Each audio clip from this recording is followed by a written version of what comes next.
فرعون کا اصل نام جو ہے وہ ولید بن مصعب ہے۔ مفتی احمد یار خان نعیمی آپ فرماتے ہیں کہ حضرت موسیٰ علیہ السلام کے زمانے کا جو فرعون تھا یہ اصفہان شہر کا ایک غریب عطار تھا۔ امام سیوطی نے لکھا ہے کہ یہ قبطی تھا لیکن ولد الزنا تھا، حرامی تھا۔ بھی حرامی ہوتے ہیں تو پھر نبیوں پہ بھونکتے ہیں نا، اور حرامی ہوتے ہیں تو نبیوں کے وارثوں پہ بھونکتے ہیں۔ اور فرعون مصر کے بادشاہوں کا لقب ہے، جیسے روم کے بادشاہ کو کیسر کہتے تھے، فارس کے بادشاہ کو کسرا کہتے ہیں، یمن کے بادشاہ کو تبا کہا جاتا تھا، حبشہ کے بادشاہ کو نجاشی کہا جاتا تھا، ترک بادشاہ یہ ماضی بعید کے اندر ان کو خاقان کہا جاتا تھا، مسلمانوں کے بادشاہوں کو سلطان کہا جاتا ہے، ہندوؤں کے بادشاہوں کو راجا کہا جاتا ہے، انگلستان کے بادشاہ کو جارج کہا جاتا ہے۔ اسی طریقے سے مصر کے جو بادشاہ ہوا کرتے تھے ان کو فرعون کہا جاتا تھا۔ حضرت یوسف علیہ السلام کے دور میں جو بادشاہ تھا اس کو بھی فرعون کہا جاتا ہے۔ مفتی احمد یار خان نعیمی فرماتے ہیں کہ یہ غریب عطار تھا، اصفہان کا رہنے والا تھا، تو وہاں پہ کاروبار کرتے کرتے اس پہ بڑا قرضہ چڑھ گیا۔ بجائے اس کے کہ قرضہ ادا کرتا، اس نے قرضہ ادا نہیں کیا، اپنا بستر بوریا گول کر کے ملک شام کی طرف دوڑ گیا۔ شام کے اندر بھی اس کا کاروبار نہیں چلا تو یہ مصر کی طرف نکل آیا، اور جب مصر کے اندر آیا یہاں روزی کی تلاش کے اندر مارا مارا پھرنے لگا، کبھی ادھر جاتا کبھی ادھر جاتا، شہر کے اندر گیا، وہاں پہ سارے معاملات دیکھے، کون سی چیز کتنے میں بک رہی ہے، کیا ریٹ چل رہے ہیں، کیا قیمتیں ہیں۔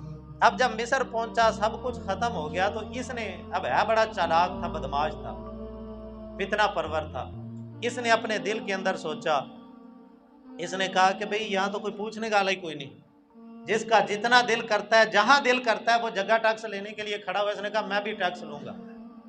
اب اس بے ایمان کی سوچ دیکھیں کہ کتنی گھٹیا سوچ ہے۔ یہ قبرستان کے دروازے پہ جا کے بیٹھ گیا، کہنے لگا میں نے مردوں سے ٹیکس لینا ہے۔ اور ان دنوں مصر کے اندر ایک وبائی بیماری چل رہی تھی، لوگ کثرت سے مر رہے تھے۔ پھر گاؤں کے اندر گیا، وہاں جا کے دیکھا، اس کو پتہ لگا، سمجھ یہ آئی کہ بھئی تربوزے دوانا جسے پنجابی میں کہتے ہیں، یہ شہر کے اندر بڑے مہنگے بکتے ہیں اور گاؤں کے اندر بڑے سستے ہیں۔ تو اس نے جتنی جمع پونجی تھی سب کے تربوز خریدے، اور خرید کے ان کو گاڑی پہ لاد کے کہنے لگا شہر چلتے ہیں مصر، وہاں پہ جا کے ان کو بیچیں گے، بڑا منافع ہوگا۔ اب جو ہی گاؤں سے باہر نکلا، آگے چنگی والا کھڑا ہوا تھا، جگہ ٹیکس جسے کہتے ہیں۔ اس نے کہا جی ٹیکس، اس نے کہا جی پیسے تو سارے میں نے یہ تربوز خرید لیے ہیں۔ اس نے کہا پھر دوانے دیو۔ کوئی 2-3 تربوز انہوں نے لیے، آگے تھوڑا سا 4 قدم گیا، آگے ایک اور جگہ ٹیکس کھڑا ہوا تھا، ہر چونک میں کھڑے ہوتے ہیں نا، تو وہ اس نے بھی کہا جی ہمارا حصہ، ساڑھی بھی عید آن رہی ہے۔ تو انہوں نے بھی اس طرح آہستہ آہستہ آہستہ آہستہ جب مصر پہنچا تو ایک تربوز رہ گیا، وہ جتنی جمع پونجی تھی ساری لٹ گئی۔ اللہ اللہ، دیکھیں قرآن اور ہمارے اسلاف نے کس حکمت کے ساتھ سکھایا ہے۔ اور ہم اگر بغور دیکھیں، اپنے ماحول کو دیکھ لیں تو یہ فرعون سے بھی بدتر معاشرہ ہمارا چل رہا۔ یہ کام مسلمانوں کے تو نہیں تھے، یہ تو فرعونیوں کے تھے۔ فرعون قبرستان کے دروازے پہ بیٹھ گیا، اور جو بھی مردہ آتا کہتا 5 درم، 5 چاندی کے سکے دو گے پھر دفنانے دوں گا، مجھے گورنمنٹ نے مقرر کیا۔ اس نے بڑا مال اکٹھا کر لیا۔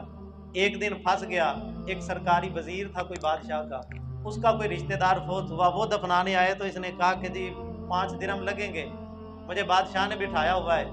اس نے پکڑ کے بادشاہ کے سامنے پیش کیا، کہا بادشاہ سلامت، یہ آپ کا نام بدنام کر رہا ہے۔